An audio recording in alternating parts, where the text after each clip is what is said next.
Okay, here we go. Okay, yeah, we're back now. All right, yeah, that's what it was. Had too many things open up at one time. Usually, it can handle it. I don't know, but like I said, we're not wireless. We're actually plugged in, cable, DSL, whatever, cable, broadband, and so I don't know, but I do have a lot of stuff, different stuff going on down there at the bottom. So let me give everybody a minute to log in, and we shouldn't have these problems no more. That was something that I actually did. I had some processes that was. That's why I hate Windows, but that's the only thing that it'll work with is Windows. But not just Windows, but Mac too. But I don't like Apple. But I killed the process that was eating up a lot of. I killed the process that was eating up a lot of processing RAM, and I knew when I killed it, I knew it killed my messenger, but it killed the video feed too. Because once your computer's getting stressed and everything else is running in the background, whatever you're doing to the forefront is usually what's pulling all of the computer's resources. So that was my fault. I had a feeling I hit the button on it and killed it, and I just wanted to sit back and wait for the reply, or well, wait for the response or whatever it was that I did. And I saw my Yahoo go out first, and then the video just froze, and then whatever DLL that was using, I had to wait and reload it. So it's crazy stuff, but we give people a chance to get back in. But even if they don't, let's get started. Cause that's usually how it starts. But we usually blink out every now and then when we're wireless. But right now we're not wireless at all. It's just whatever this live feed from Stickcam is putting a serious strain on my processing power for some reason. I got a brand new ultimate processor. Like we running like almost like a supercomputer, like they stacked on top of each other. So it's definitely good. But while everybody gets back in, let's go over a few things. It'd be nice if a few people could log in, because the input is definitely what really gets the juices flowing. Somebody asks us a great question and really gets it started, because I'm sure everybody already knows the information. The best updates will come from a question that someone might be an aspect of it that someone might not understand, and that's when it gets started, because that may lead to something else. Then somebody else will jump in with another question, and then the discussion gets going. Because I hate to sit here and say the exact same things that I've said in the No Money Down video and the ebook, but we can go over it. We can give a quick overview while everybody's I see people jumping in. It jumps from 3 to 5 and jumps back out. um, Basically what this is, for those who haven't read the ebook, what it is pyramiding your credit. It's actually about timing your trade lines and knowing when they're going to hit, knowing when companies report, and actually timing everything to where the reports hit before the payment on those reports are actually due. So we talk about the gift card thing a lot on the website. Staples, Office Depot, Office Max, Sam's Club, a few gas stations and stuff like that, just to help with some quick financing. Excuse me, or at least help to give you some capital to put in the bank to start turning and get secured loans or secured credit cards against it. Excuse me. Yeah, I had a lot of juice. Like I said, we about to cook out. Yeah, I wonder where everybody else went. I hope they know to refresh their browsers so they can come back in. But anyway, but it's basically about timing your trades. I had a link sent to me the other day from the credit forum, credit boards. It has a lot of different information on credit, personal, business, everything else. And somebody asked, and I say the person's name. So if doubt he's a member, or he wouldn't ask that question. But a guy named Clint Beastwood or whatever. If you ever on credit boards, you can see his post. And he asked one of the moderators on the site or somebody on the site, like, is it possible to do it? I made a short video on the home page, like, you're asking the wrong person. Like, the only person you could, I mean, even if you asked him, the question is still, is it possible? He would have to say yes. And here we go again with the phone. You know what I'm saying? This is unreal to me, man. It's unreal to me. Boogie, hello.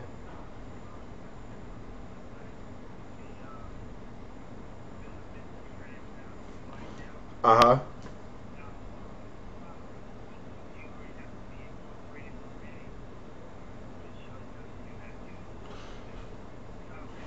Yes, it shows you the whole thing from start to finish. It shows you it explains everything. Even the ebook explains everything. And it's the live sessions. Actually, we're actually in the session right now. But we have several videos, ebooks, and you'll actually be able to watch this session too once you join.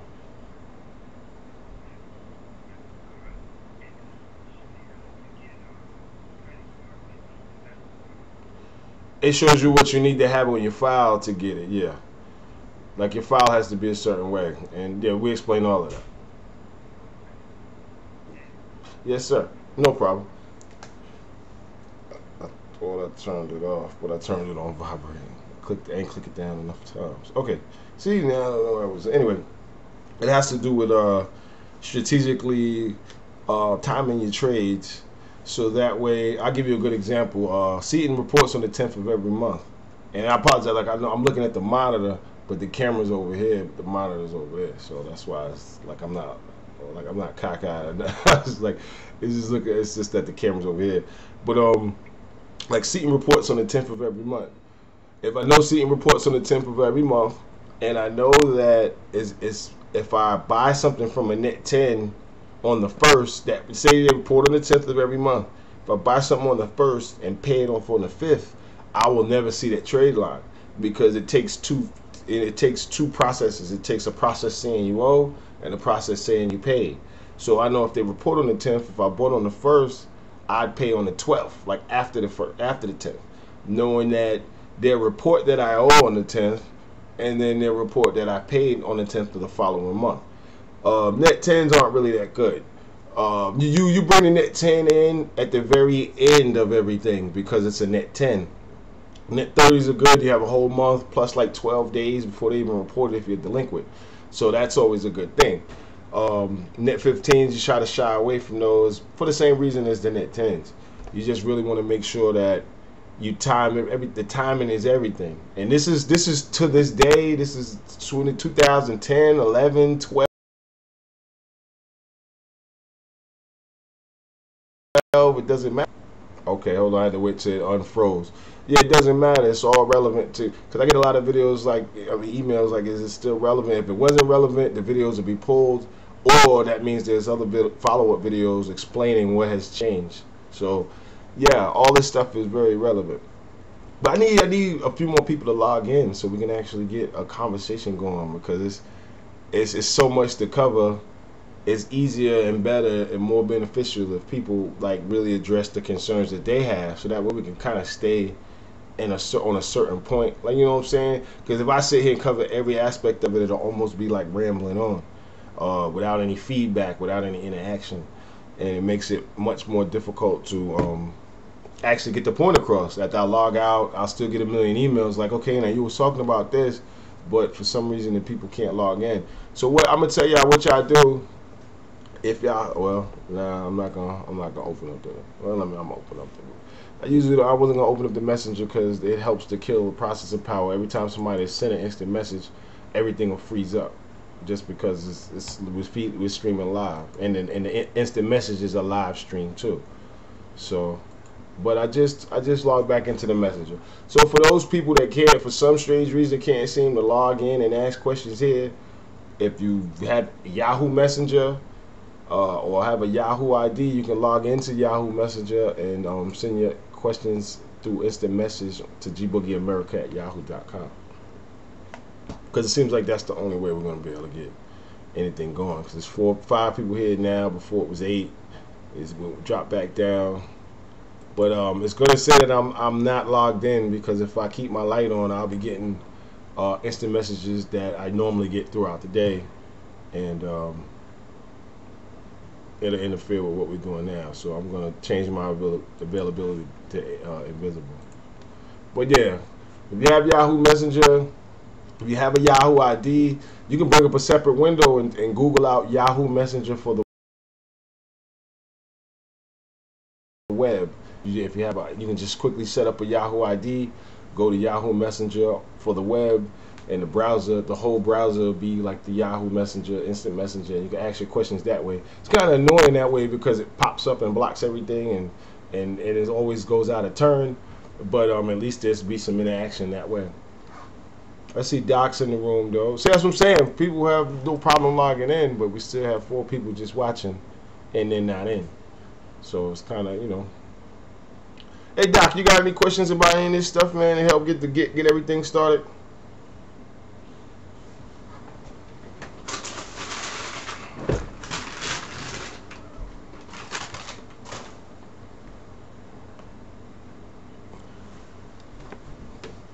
Cause I just try to. Okay.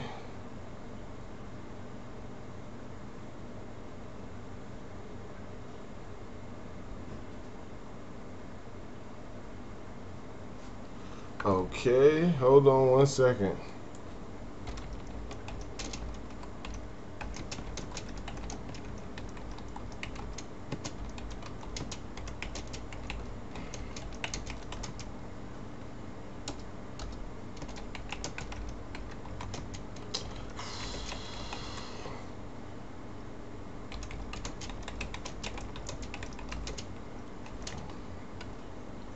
Hold on. And I gotta type sideways.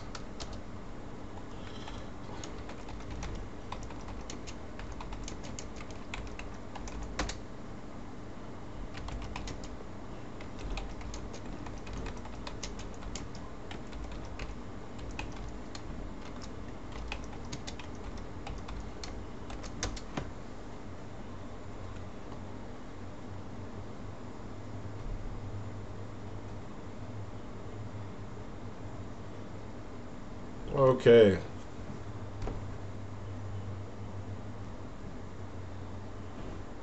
That's a good question. Granger submits their the question is, when does Granger submit their trades? Granger submits their trades at the end of every month, usually around the 30th or 31st.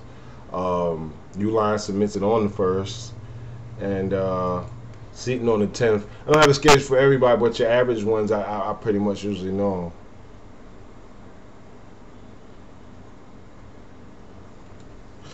Hold on.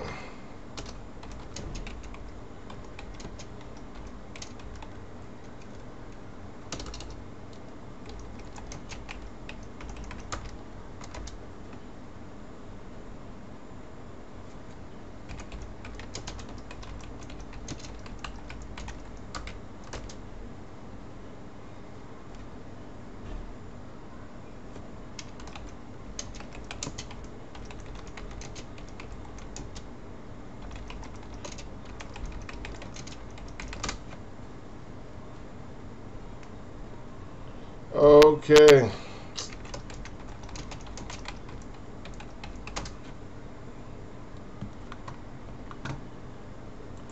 Okay. Yeah, because I can't let this get off track, because I'm on like a serious deadline here, and I want to make sure that it's something fresh and something different than what's already wrote down, what's already in the videos.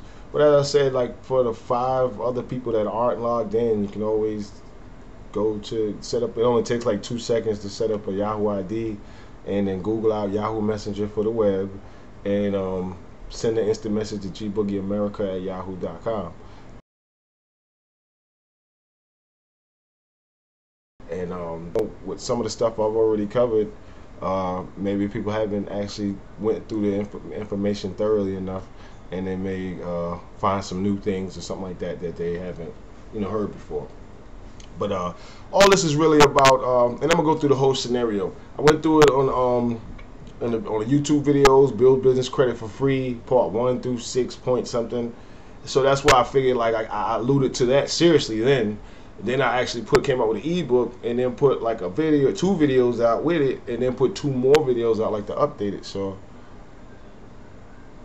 yeah, go ahead. What you got, Scott?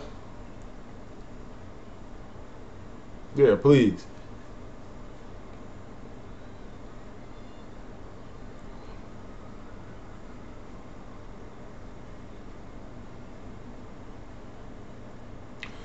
See, that's the thing.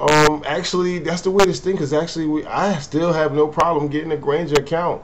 The methods on getting a quick Granger account are located inside the members area. They're actually located in the business credit, no money down ebook and videos at the same time.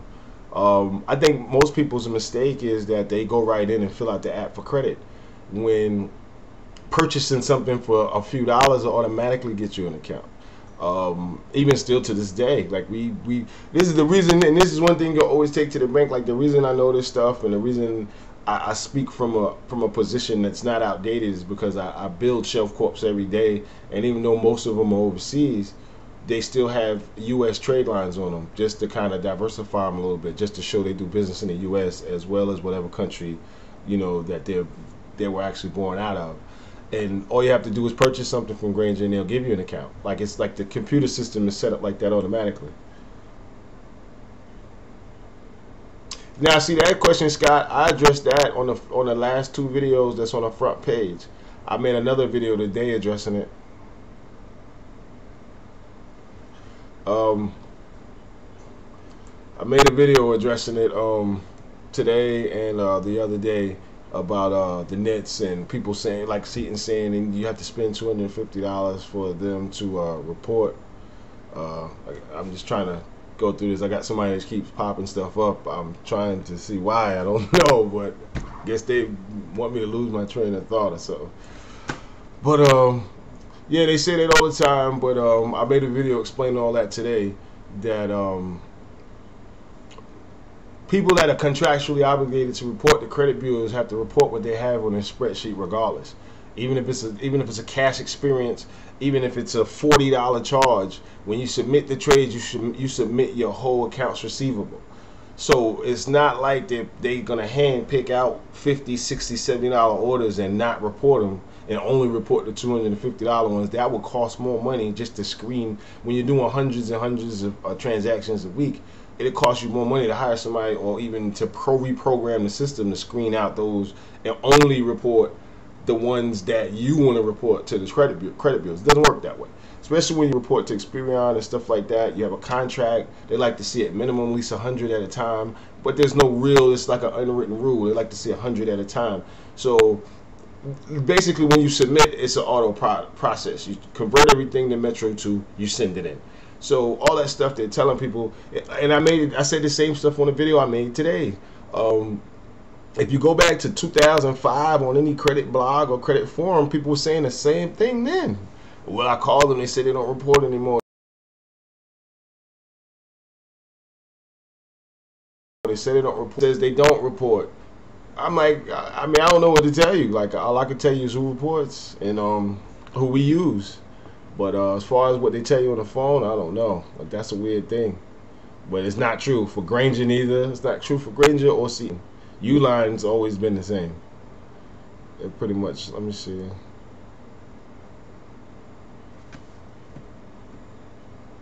Yeah, people call them. Yeah, they set their accounts up the wrong way. When you log in, when you go to the website like Seaton, you're just supposed to find a product and proceed to checkout. Once you proceed to checkout, you'll have a couple of options: pay by credit card, check a money order, or you know what I'm saying, or a purchase order, or a net option. When you pick the net option, either they'll send it to you or they'll send you an email saying why they won't. I've never, like, especially with Seaton, like I've never in my entire life ever been denied an account with Seaton. I've never had to spend a certain amount for them to report, like ever in life. Like, I mean, if it wasn't Saturday, I'd log in for GP just to like I start a company right now and just order from them just to show you. Like, so I don't know where people getting this stuff from. Like, it's like at least with them, like U1 is different. Granger's too. I've never been denied an account for Granger, ever. And like I said, I don't know. And it's not anything weird I'm doing other than ordering something, a hammer, or a box of staples, or a case of tape, or some toilet paper, or some napkins or something, and then I get $1,000 account automatically, like every day. Like, so I don't know. I mean, if people aren't doing it that way, then maybe that's why. If you go in and you try to search out where that credit application is and stuff like that, then you might run into a few problems. I've never did that. Another thing too that prohibits people is if you go right in and you buy the wrong product. A good tip is to buy the stuff they're trying to get rid of. Buy the stuff on clearance. 9 times out of 10, none of these websites have anything you want anyway, or anything you need anyway, depending on what you're doing. So you go to the clearance section, it doesn't raise a red flag. You go to Granger and you try to buy like a 60-inch splash screen on credit, then yeah, I can see where you have some kind of problem with that. You know what I'm saying? They sell car carriers at Granger, like where you could put 6 cars. on the input. Granger's pretty heavy, so it depends on what you're buying. And you know what I'm saying, like if you're buying some bubble wrap or some envelopes with the bubbles inside, like why would they have a problem sending it to you when it costs them like a penny a piece? Like that's not a red flag or credit risk or delinquent risk or anything like that. So it's like I don't know. It's like it all it all combines to one thing. Hold on one second. Hold on.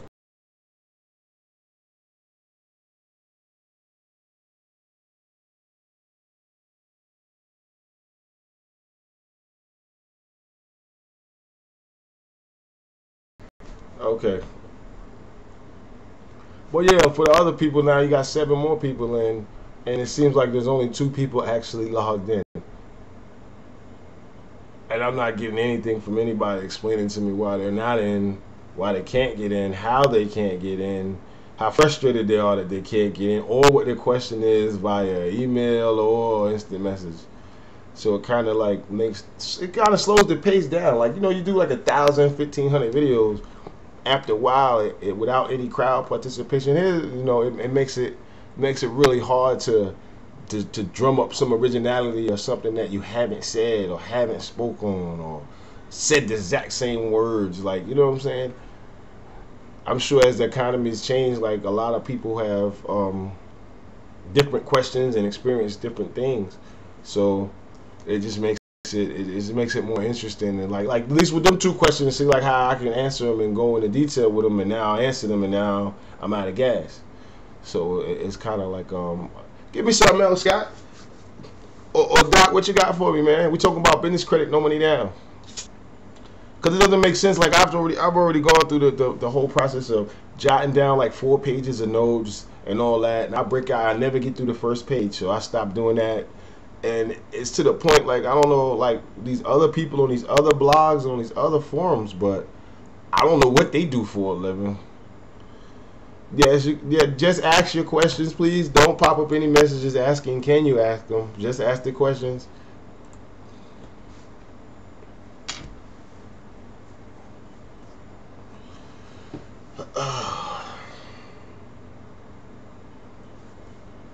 Hold on, I think we have a question coming by instant messenger.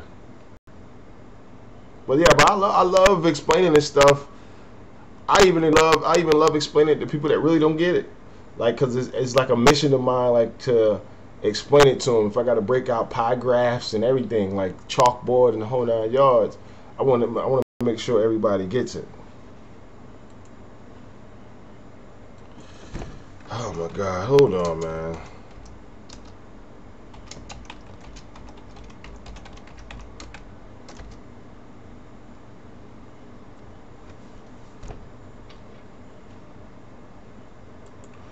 Sometimes it's almost like when you're at work and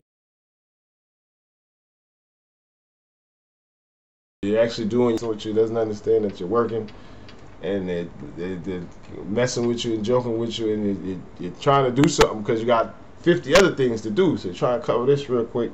Kind of makes it harder. At least that's my opinion. Um,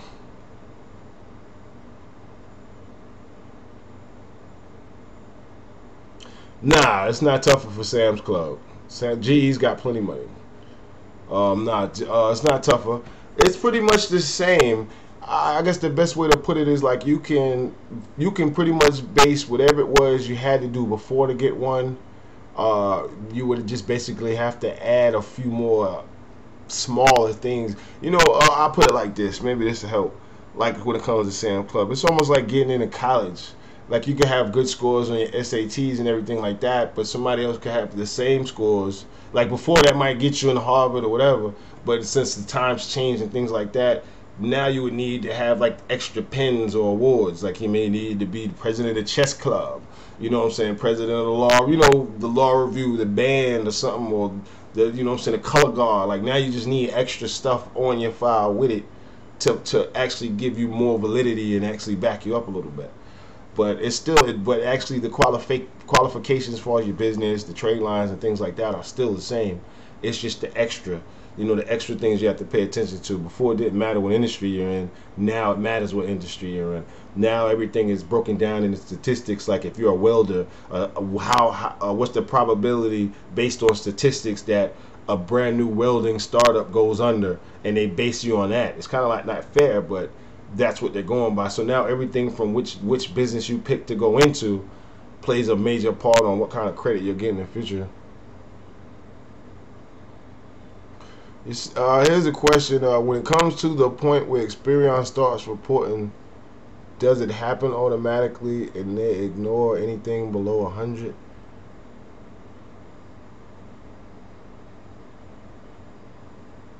No, I didn't say anything like that. I don't even know what this means.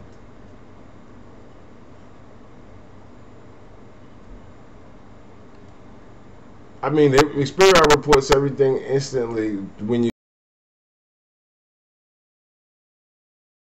go through companies.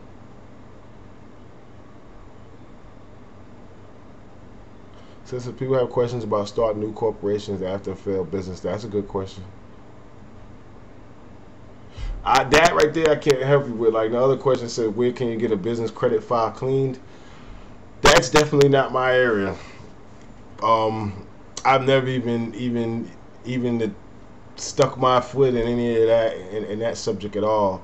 I've had a few people tell me, suggest that they have those services available, but I can't question. I can't like vouch for how legitimate they are or what their methods are. But I couldn't even tell you where to go. Like if you had like some bad stuff on your personal business and wanted to get it wiped off, not anything legal anyway. Um, I couldn't even, I don't know where I couldn't even point you to anybody. Like not anybody legit that I even know of, like on the planet. Not legit. Um, but as far as failed businesses, that's the hardest part. If you have failed businesses, almost it depends on who you owe with those failed businesses.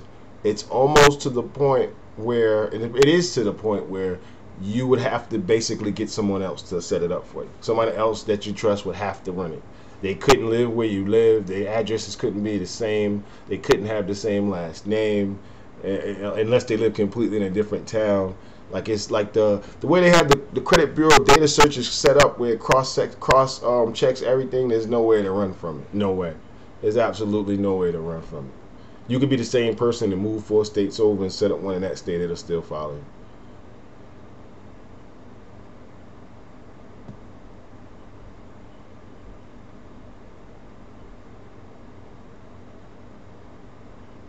Okay, there's another part of this question. Do I only buy stuff for $100 and over? No, you don't have to. You can buy items $50. I don't know how you said you had just got in. I was trying to make sure I understood that question.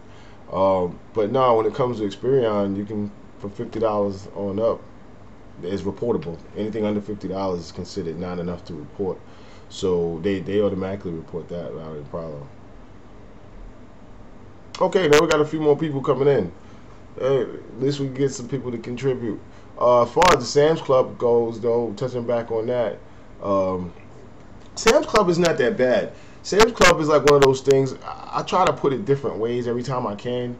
Sam's Club is one of those things where I wouldn't go to Sam's Club unless I had a Staples card and an Office Depot card, or a Staples card and a Home Depot card, or a Staples card and a Radio Shack card, or a Staples card and a Shell card, or Exxon or BP or Citgo. Um, GE is like the middle bank. When it comes from to the easiest to the hardest, it's City, it's GE, then it's HSBC, which is like Best Buy, Office. Well, it was Office Max at one time, but like companies like that. GE is like Walmart, Sam's, and Best Buy is GE. No, wait a minute. HSBC, yeah, like Office Max.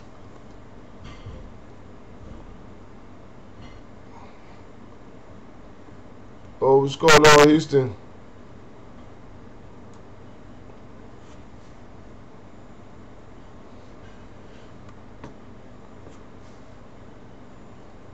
I'm pretty sure people are. Yeah, I'm pretty sure somebody was typing.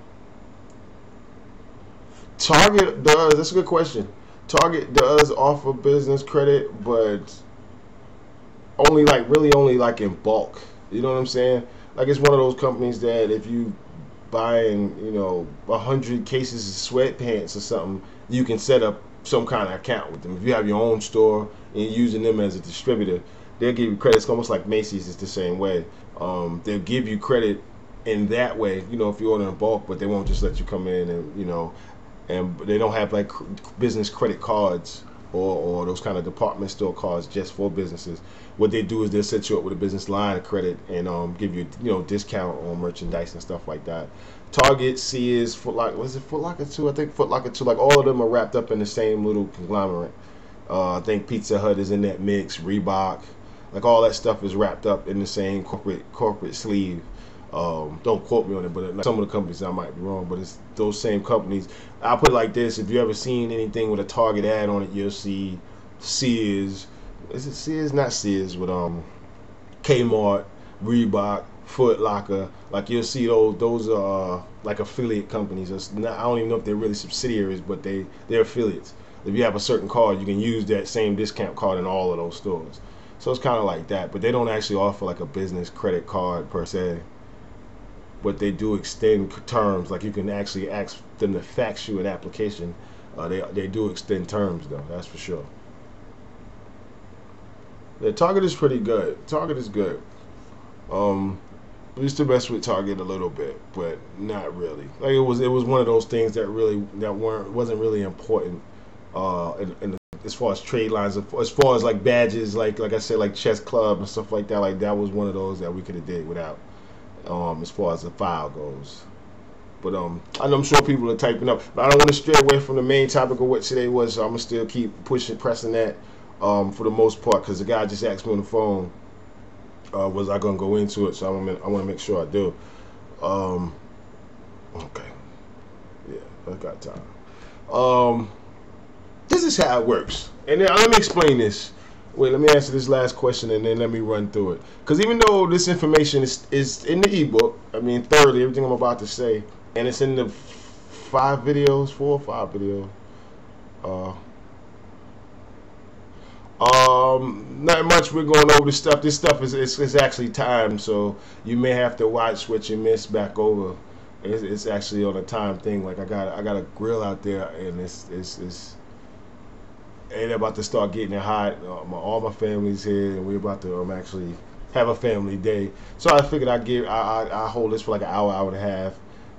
It's just basically going over information that's already in the members area in the first place. Plus, we touched on a few other things. But I just want to make sure I cover some things for the gentleman that asked. His question was on the phone was, will this information teach him how to incorporate because he's not incorporated already? And I wanted to just run through that for him, and so where it's understandable, at least in this session right here, and then he can go back and look at the ebook and everything else on the same subject and get caught up. But this will at least help you understand like the whole premise of it and make it very logical, and it'll make 100% sense to you. All this whole system works. Oh man.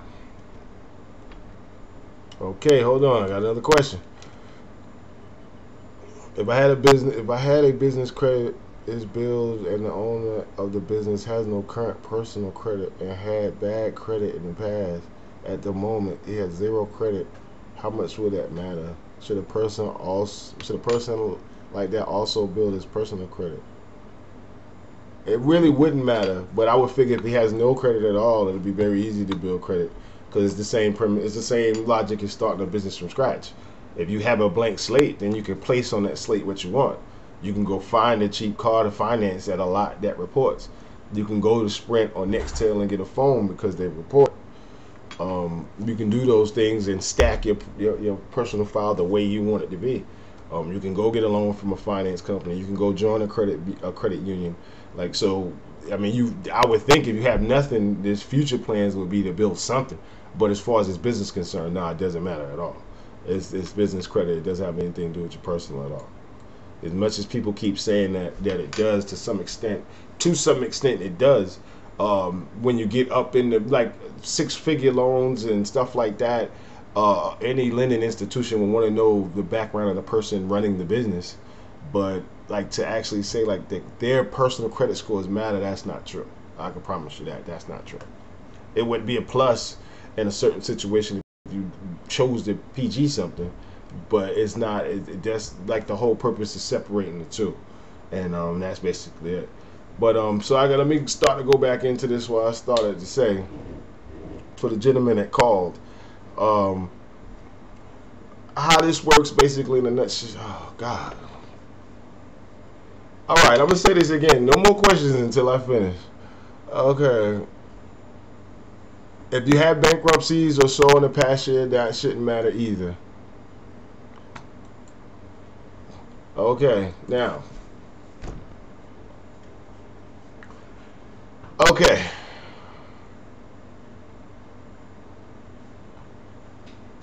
Okay. I gotta give it a second. Just make sure nothing else pops up. Okay. All right. Again, I know it's third or fourth time. We try it again. Um, how this works is, in the short version, is you set up a company. When you fill out your EIN, your tax ID, whatever name you choose for your corporation, you will put that name on your tax ID as a corporation. So if you picked like whatever the name, you can put INC behind it. Even though you're not incorporated yet, the government gives you 3 months to incorporate, which is the amount of time that you have to get your trade lines reporting and get everything off the ground to where you can pyramid up to the point where you can pay to get your corporation incorporated. We can also, parlay up to the point where you can pay off your trades, like your orders that you place. And the way this works, it has to do with Staples gift cards, Office Depot gift cards, and the rest of the gift cards I just mentioned a minute ago. Um, Once you actually put INC on the paperwork, you're still not incorporated, but this allows you to go get a Dun and Bradstreet number, a DUNS number. You immediately would go get a DUNS number. You would get everything set up that you would need. You would do all your registrations. You would go fill out, order your catalogs. You would do all your listing your number. You do everything that the whole system entails before you begin to even place your orders.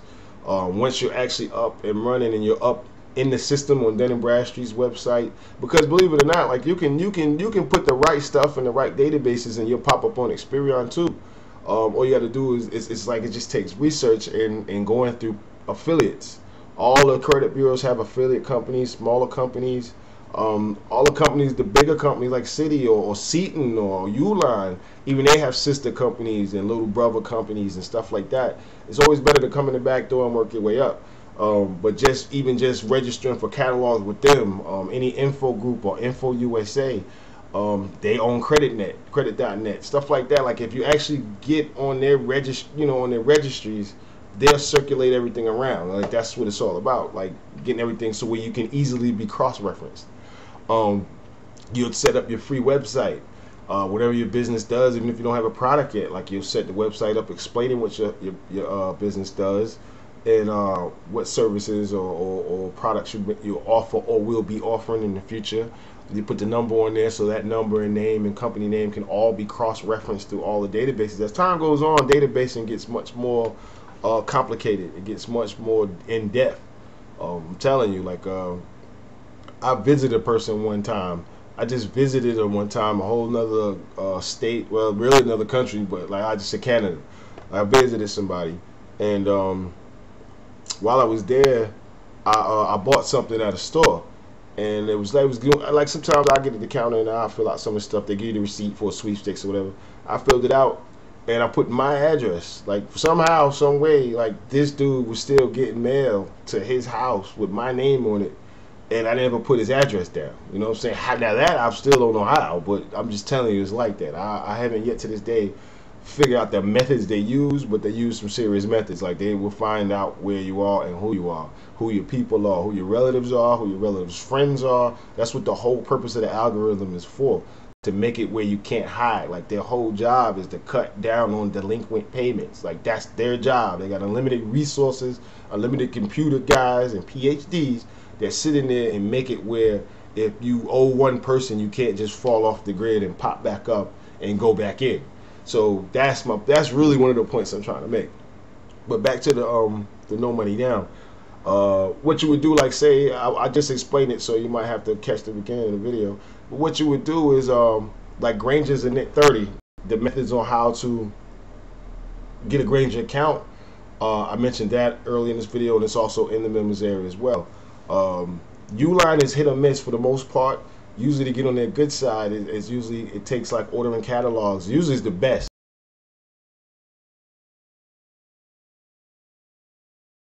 When you, okay, I saw it freezing. When you order a catalog, what it does is, the purpose of that is when you get the catalog in the mail, it has a customer number on it. And when you go to some of these sites like Gimplers and stuff like that, it asks for that customer number. Almost basically letting them know and reassuring them that they corresponded with you already, like they've sent you something, and you coming back is showing that you're interested. So what the credit approval is based on, half of it, well, a little more than half, is based on like computer algorithm, what it can find, what it can match up. The rest is basically based on, and wait, to go back to the other piece, it has a lot to do with what you order as well. And then the other side, basically, it's like a 50-50 thing. It's like a flip of a coin, because Uline is really fickle, and it depends what kind of business industry you're in. Based on the products that they sell, it's a shipping supply company. So it depends on what business you're in for the most part, but overall, Uline is hit or miss. That's basically what I'm saying. There's only several things you can do to get yourself in an optimum position to where you can get approved, but there's really no way to call that either or. So if you can't catch Uline, you still have Gimplers, you have Reliable, and really all you would need is 3 or 4 nets, you know what I'm saying, 3 net 30s and maybe 1 net 10 at the end. After you order your net 30s, right at the beginning stages, or just before they submit their report that you owe, then right at the end of it, almost at day 20 or something like that, that's when you would throw in seating or net 10 or something like that. That'll fall in, because it's only, you know, they report on the 10th of every month, and you still get a 12-day grace period on that before they report you late. The purpose behind all of this is, all this stuff, if you have your file already, you already filled out your CCR, you already registered to be a government contractor, you got everything else, your whole background is padded fully, and everything else is straight. When it comes to that, when your reports show up showing that you owe, you can leverage that into getting a Staples account, Office Depot account, and especially a gas card, like right off the bat, without having paid anything back yet. The only thing about this method is sometimes you'll have to eat like a bad smear on your record. Like maybe if you don't do things right, maybe that Staples card, maybe that Staples or Office Depot card will come a little bit later than your deadline, where you have to pay for your net. So you have to take that smear and end up with like a 78 or 76 paydex score instead of an 80. Because by the time you get approved for your Staples account, then you can go in and get your Staples gift cards. We explain how to go to flagship merchant services and get a free merchant software where you don't even need the point of sale box. You can just get the online integration system and just run them through there.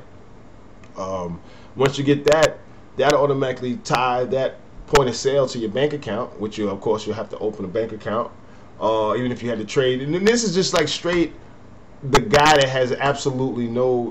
girl has absolutely no choice at all. This isn't something to play with. This is something like, if you have no choice, like if you're completely indigent and you have no resources, this is something that you can do if you absolutely have no choice to get on your feet. So I just want to make sure I say that, because it's not something to be abused, because it kind of messes it up for the next person coming behind you. But you can always, if you could go in the store and get $2,000 worth of American Express or Visa gift cards, if you have a friend or an associate in the world, or somebody that doesn't hate you, I'm sure you can work out some kind of deal with them where 1 or 2 cards you can let go for some cash. You can use that cash to open a bank account. Once you open a bank account, you know what I'm saying, you can tie that bank account with a point of sale machine or software. You can swipe the rest of those cards into your account. Now you have a bank account. Now you have money. Now you can pay off your net 30s, because their net 30s, the Staples or Office Depot account is a revolving account, so you can pay a little bit as it goes. But you got $2 grand in the bank and your payment's only $83. So you can incorporate with some of that money. You can wipe out all your nets with some of that money, especially the ones that are late. And the ones that are late, I would go back in and order from them again just to straighten my face. And this is the whole premise, is leveraging everything up. Is getting the trades to report and getting the cash cards. Like you got a few options. At least the smaller options are Office Max, Office Depot, and Staples. The bigger options are like Office Depot and Staples, as far as like the smaller option, and Office Max kind of too. The bigger option would be like Sam's Club, because it would take more to get a Sam's Club account. You know, you need more trade lines and more of a background. So when you move up to that, and I think Best Buy has them too. I gotta go in there and check if I can buy them with my Best Buy card, but I hadn't tried. So that's basically the whole premise and the logic behind it all, is timing your purchases to where they show up. And there's, like I said, there's, for the people that are new, there's videos in there where I actually had like a short documentary where I got a payday score in 6 weeks, which is not that bad. That's pretty good. It's a month and some change, and based off the same thing, off the same technique. It's all about timing, and I show like when I ordered them, when they showed up. I think I ordered on the 14th of the month. I'm not absolutely sure. I think it was like the 14th or something like that of the month. And like actually exactly like 5-6 weeks later, had a payday score. Everything showed up. I think within 2 weeks, the first two showed up, and then I think another couple of weeks went by, and then I need that last one popped in. So all that information is in there. That's what I'm saying. I'm just trying to give up something that's I'm gonna stop right now and probably take some questions. It'll be probably more productive, because I don't want to go too far and people lose track of where they wanted to stop me at. So if anybody has a question, including the person that kept popping up and breaking my train of thought, please ask now.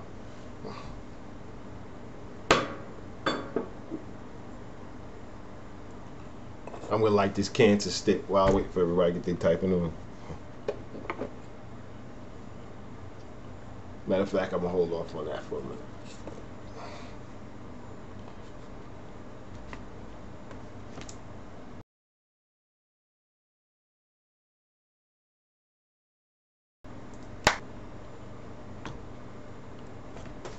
All right.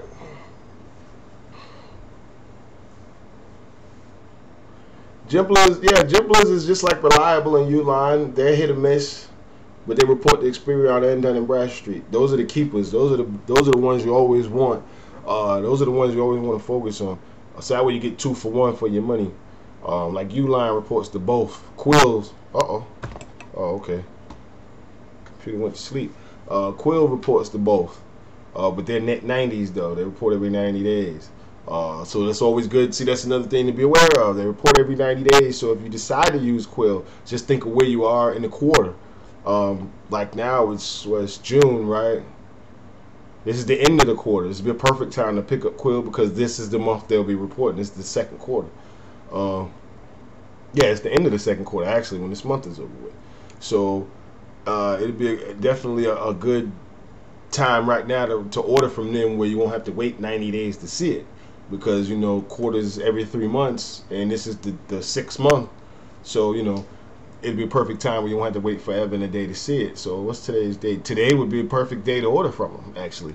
I mean, not really perfect. Like the primo day would be like the 22nd or the 23rd, but anywhere in between here is fine too. That way, for the people that are paranoid, it gives you plenty of time to get in the system, plenty of time to get on their books and on their spreadsheet and their accounts receivable. So when they submit it at the end of the month, you'll be well, secured inside the files. I always wait to the last minute just to maximize the days I have to wait. If I know you report on the 30th, then I'm not ordering nothing from you to the 25th. That way, just so I'm inside the envelope, I don't want to order from you on the 29th, because when you submit everything, that might not make the cut. So I give it a few days. I look at which days are weekdays, and if I got a whole straight, those 5 days is all Monday through Friday, then I strategically plan it for that. Oh my God. Hold on. Yes.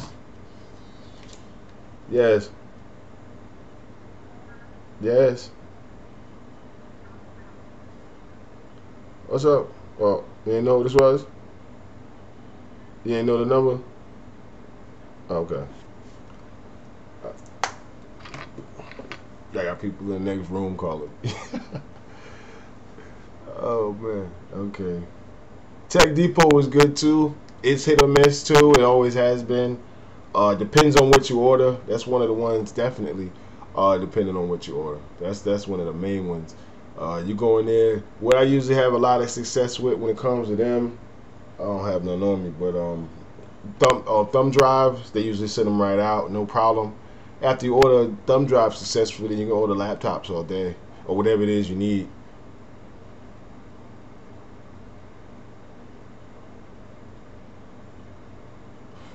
Yeah, that is weird.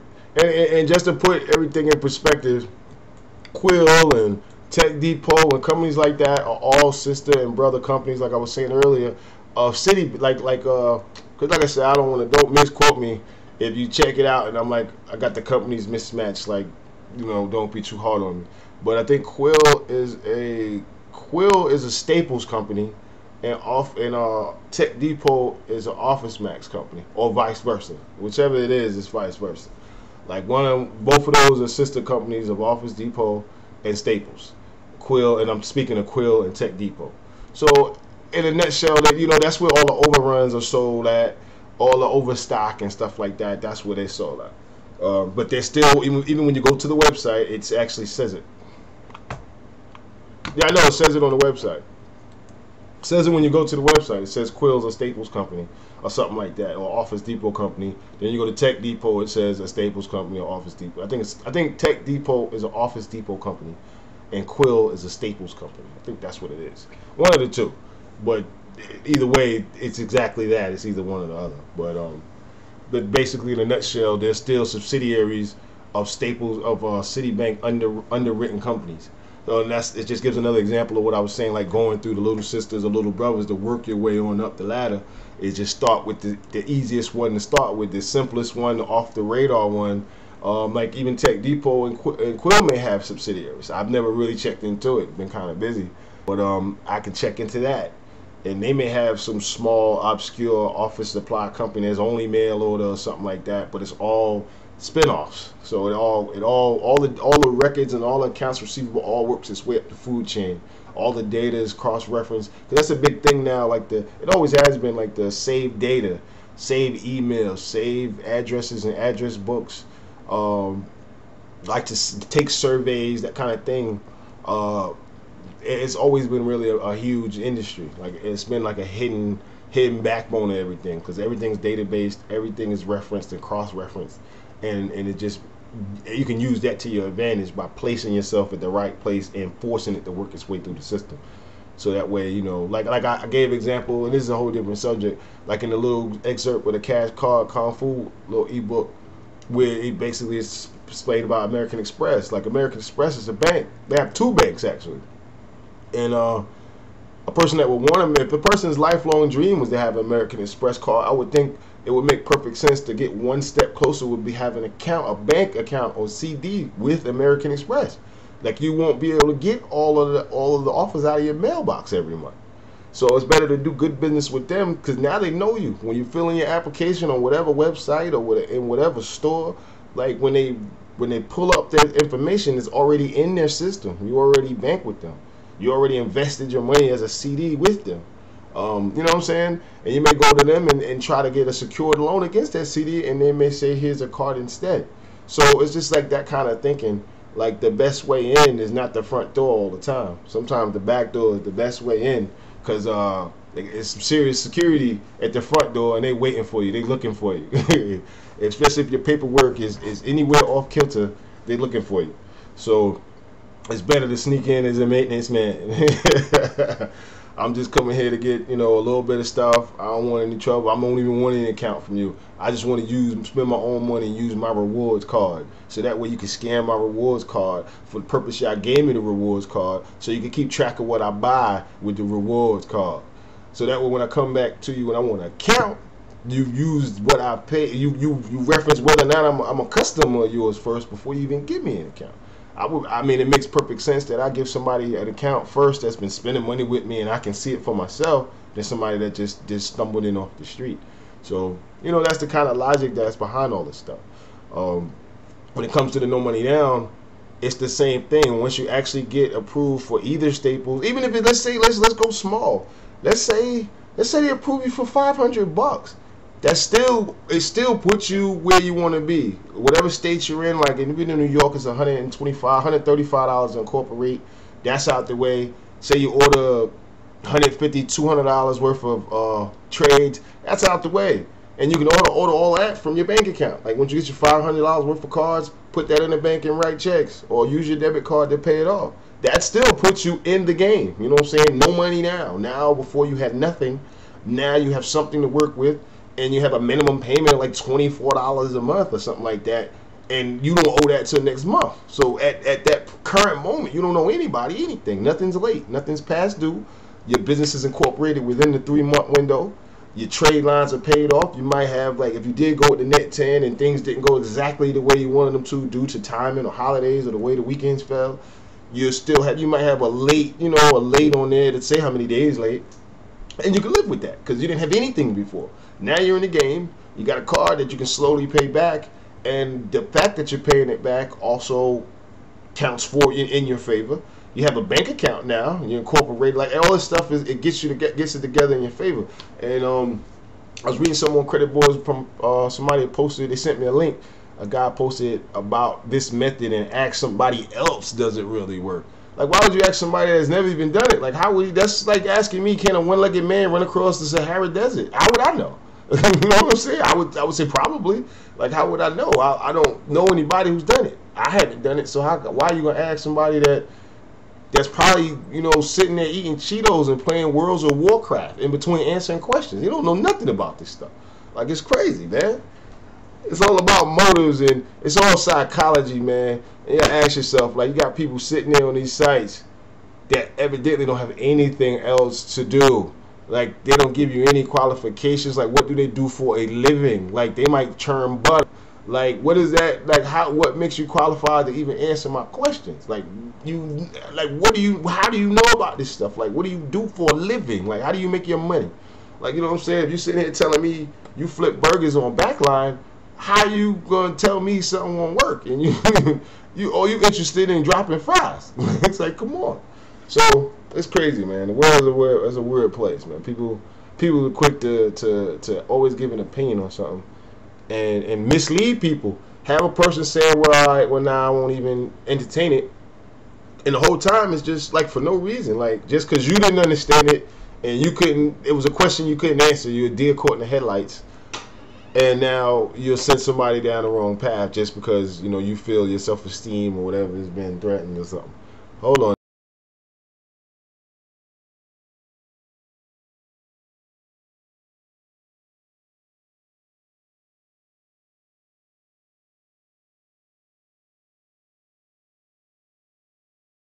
Okay. But anybody have any questions or anything like that? I love questions, man. I love them. Cause I didn't want to get to the point where we had a session planned, then push the session back, and I don't want it to be like, it was okay. The same stuff you've been saying. Like, that'd be like a waste of time.